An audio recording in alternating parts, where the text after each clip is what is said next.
I think, again, like I struggle in the sense that I recognize my privilege again as a man that doesn't visibly dress like a Muslim. Like there's no obvious signs of me as a Muslim other than my name. But, being a Muslim man in this country, like you don't really experience how hard that is until you go through an airport.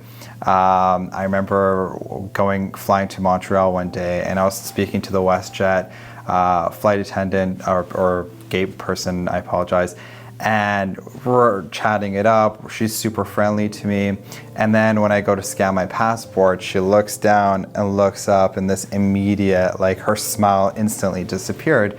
And I was a high school student at the time experiencing this. And it became very evident to me that, as a Muslim man with a name like mine, there are certain elements of undertones and racism that you will experience no matter what. But at the same time, I think about what my experience would be like if I was a Muslim woman who wore hijab, for example.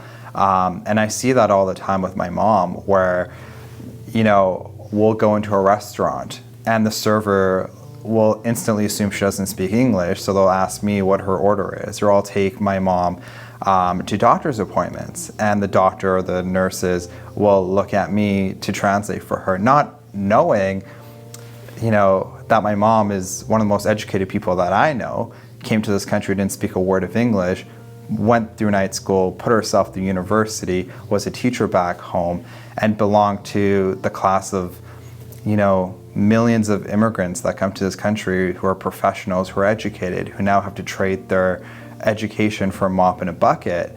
But my mom didn't settle for that. She went back to school. She, put herself to university. But because she wears a hijab, everybody assumes she doesn't speak English, that she's not educated. And it's a struggle for me as a Muslim man who, obviously loves his mother, is trying to be protective, to witness this and not be hurt or offended by that.